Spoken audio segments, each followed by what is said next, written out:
Hi guys, this is Andre Harrison from Motorsport 101. This is episode 307 of the show. This is a warning. For very sad reasons, a death and a fatal incident will be discussed over the course of this episode. When this episode goes up, I will put a timestamp in the description down below if you would like to skip the segment for understandable reasons. Please look after yourselves and each other. Thanks for listening.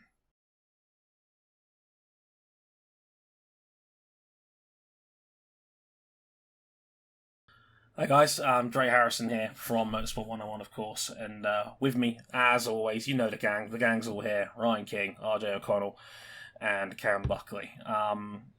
Sadly, we have to start on a very somber note, unfortunately, because we have some horrible news that you probably are well aware of in the world of motorsport from MotoGP at Mugello this past weekend, that we lost Moto3 Jason Dupasquier.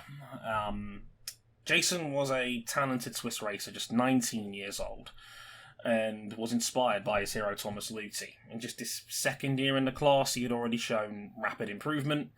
He'd finished in the points at every single race this season, including a career best 7th just a month ago at Jerez. During Saturday's second qualifying session, Jason crashed at the exit of the secondary batter at turn 9 and unfortunately fell into the path of fellow riders Ayumu Sasaki and Jeremy Alcoba. After 30 minutes of medical treatment on track, he was airlifted to a local hospital in Florence, where he sadly succumbed to his injuries on Sunday morning. The sport paid tribute to him with a minute's silence before the MotoGP race on Sunday afternoon. Ride in peace, Jason, and from everyone, of course, at Motorsport 101, we send our deepest condolences to Jason's loved ones, to the MotoGP paddock at large as well, during what's obviously a horrific time in the sport. And, gentlemen, I know we normally have a better laid plan for elements like this, but where do you even start on just another horrible tragedy in GP motorcycle racing? I mean, just dreadful.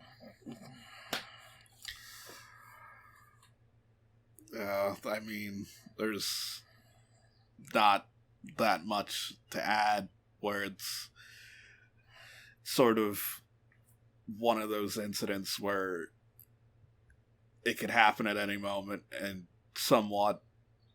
it's always somewhat in the back of your mind, and you always dread it happening, and it's when it hits you, it's like a rubber band snapping, where it's like you go from like fine to everything's not.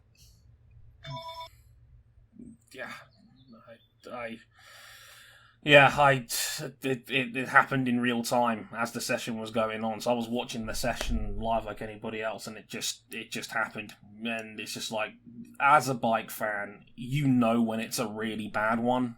And yeah, the fact that the red flags came out, the fact that FP4 for MotoGP was immediately delayed, you knew it was a bad one.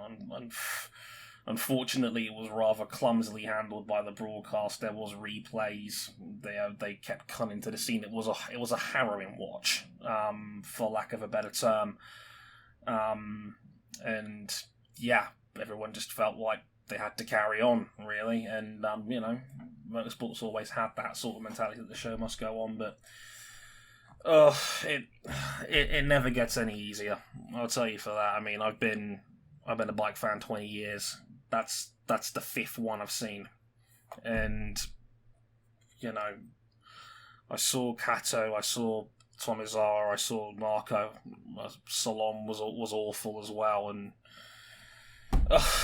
it's, with bike racing, it is a wonderful sport to watch, but it can be so dangerous sometimes. And no matter how safe modern motorsport can be, if that sort of incident happens, there is nothing really that can be done. Unfortunately, it comes with the territory that you watch someone climb on a motorcycle, and it It can be a 20 mile per hour rocket. It can be just getting on a motorcycle to commute to work. That there's an inherent danger there, and you know that in motorcycle racing, someone throws their leg over one of these things, there's that thought in the back of your mind that it might not come back. And despite all the safety advancements with the bikes, with the tracks, with the rider suits, this is a type of incident that there's really no way to make it safer. The only way for it to be safer is for it to not happen. And we lost a 19-year-old kid. And it's a kid. He was 5 years younger than I am as the time of recording, and that's no time to go.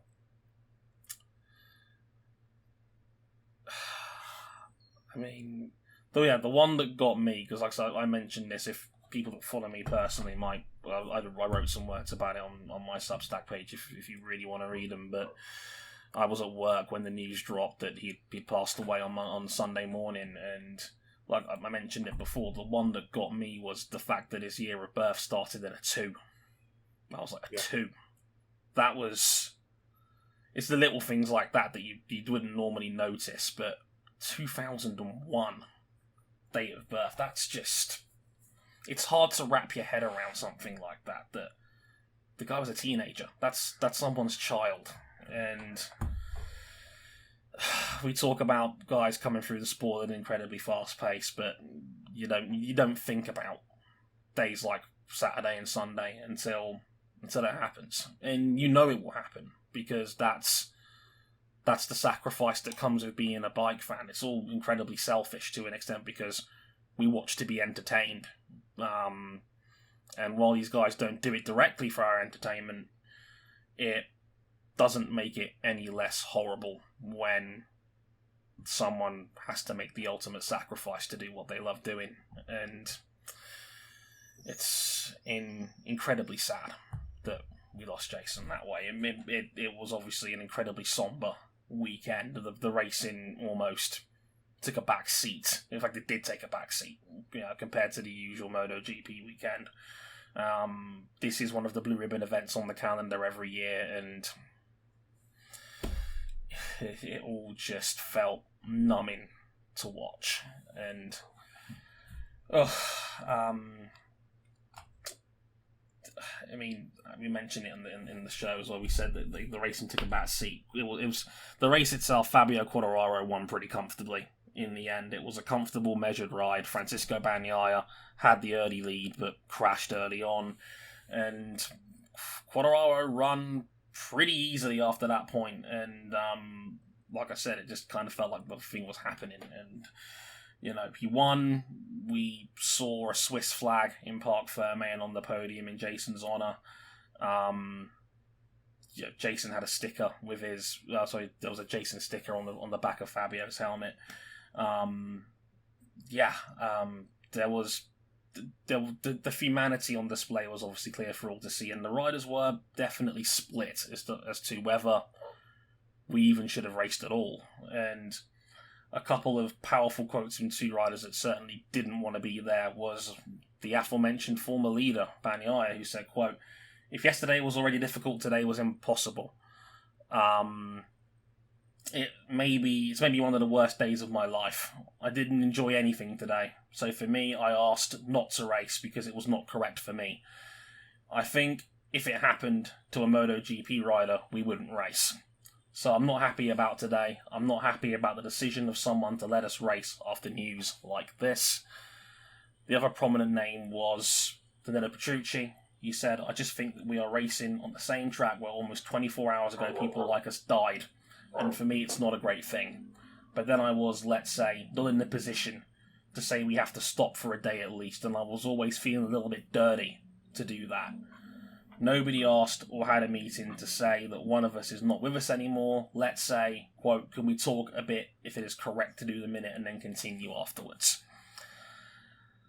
I mean, I don't know how you guys feel about it, and that's why I asked. I mean, do you think we should have continued?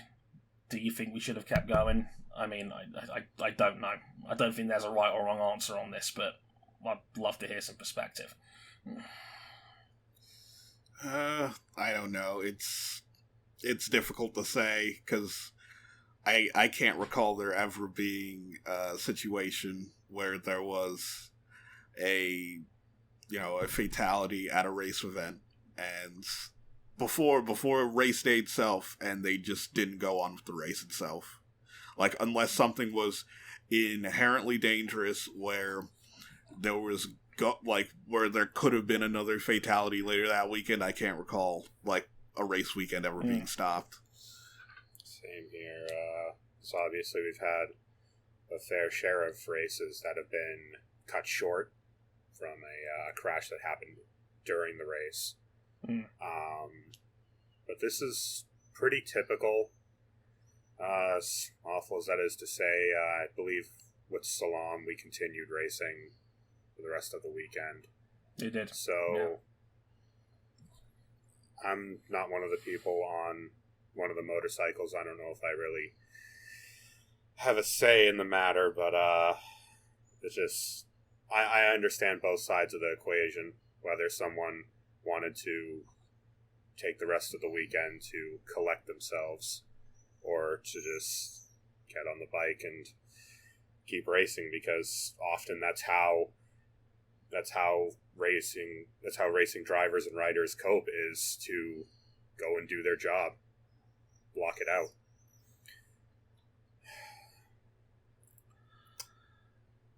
If I may, because admittedly I hadn't been tuned in when all this happened. I admittedly don't follow Moto3 as closely as Dre or Cam does. But if there is one thing that I really hope is that, we mentioned that, like, Jason Dupasquier was 19 years old when he was killed at Mugello Circuit. There's two riders, Sayuma Sasaki and Jeremy Alcoba, who I can't imagine what they're probably going through having been involved in that same accident. I just really hope they get all of the support that any rider can ask for in such a terrible set of circumstances. We've talked about it before on the show, the level of camaraderie within the motorcycle racing world, and beyond just colleagues, a lot of these guys are very close friends, and you said, I can't imagine what's going through their minds right now. Yeah, I know it sounds cliche to say in sports sometimes, but the MotoGP paddock really are a band of brothers. They all have a common empathy for each other, even in the heat of battle. They know the sacrifices they've got to make, the risk they take, and everybody was hurting. And it's the timing of it all was awful. I still remember the fact that the news had really only become public in between the Moto3 and 2 races, which was, again, just coincidentally just awful timing, because the Moto2 guys were on the grid getting prepared for the race. They were already there. Green flag was in 15 minutes. And they had the race. And I remember they interviewed Marco Bezzecchi, who had just finished in 3rd. And he said, it almost doesn't matter right now. We're all thinking of Jason. And then it was that point it had become clear they had not been told what had happened before the race had started, and he had to get a whisper from one of the PR guys in the background saying, look, he's not made it. And that was just heartbreaking to watch in real time, because the Moto2 guys did not know what was going on, and a lot of them were friends. A lot of them had raced against Jason in that class last year. Marcos Ramirez had a very touching tribute on Instagram, which you should all read if you haven't seen it already. But no, I stand by what I said originally, in the sense of I don't think there's a right or wrong answer on this one. And if anything, I'm almost kind of glad that people were split on this, because it's complicated, and grief is complicated, and I don't think there's no right or wrong way to grieve. No, you just do, and you just do, and yeah, it's just a horrible event. Again, as RJ said as well. I do hope Ayumi and Jeremy get all the support they need. The car expert team as well. I know they've put out some very touching footage as well. If you want to see it, it's on their Instagram page. Go check it out. It's heartwarming stuff. It's wholesome, and at least it does the best to put Jason in as positive a light as possible, which is how I'd like to remember him, at least from my personal perspective, anyway. But before we move on altogether, one more time, just to say that our deep condolences with everyone affected, because it's the part of the job you hate. It's the part of being a fan that you never want to acknowledge or think about until it happens, and